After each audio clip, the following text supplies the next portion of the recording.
Ever since the first lawsuits were filed against Donald Trump for the events of January 6th, his lawyers have repeatedly gone to court and said, you can't sue this man in civil court because he has absolute immunity. He was president at the time, and therefore everything he says and does is protected by that presidential immunity. They've argued it also, by the way, in other cases, both civil and criminal, and in every instance where they have argued that Donald Trump has absolute immunity, the courts, even the Republican-controlled ones, have come back and said, no, you don't. Every single time.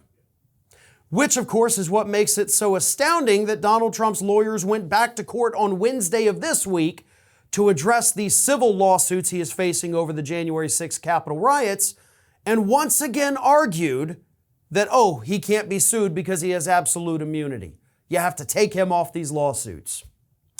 Even after previous courts had also ruled that no, you don't have absolute immunity for what you said at the Stop the Steal rally. And there's actually a very clear reason why Donald Trump would not be granted immunity over these statements.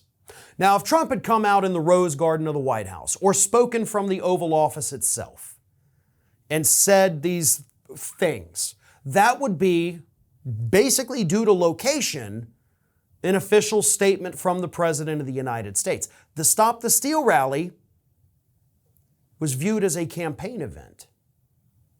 And because it was viewed as a campaign event, Donald Trump was not speaking as the current President of the United States. This is what the courts have found, by the way. He was speaking as failed candidate, Donald J. Trump. It was not in his official duties as president to go there. He did that as a candidate who at the time was still under the belief that he could become the President of the United States for another 4 years. That makes it a campaign speech, not a presidential address. There is a world of legal difference between those two things, and that is, of course, what the courts have consistently said. Now, he has, of course, argued this, as I said, in other cases.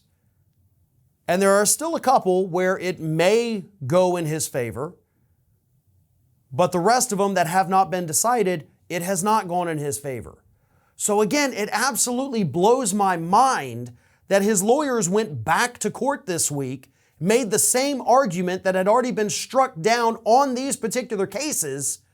Like, is that really all you have?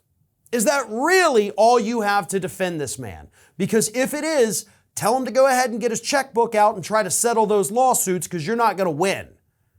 Because you're not going to court making a legal argument. You're not going to court even defending him. You're trying to say that he can do whatever the hell he wants because he was president. That's not a defense that's going to work in front of a jury. And again, if that's all you have, he needs to prepare to either pay out massive judgments or try to end it quickly with a good settlement. This is Hattie. Hattie wants to know why you have not subscribed to our channel. You obviously like our videos, so do us a favor and subscribe.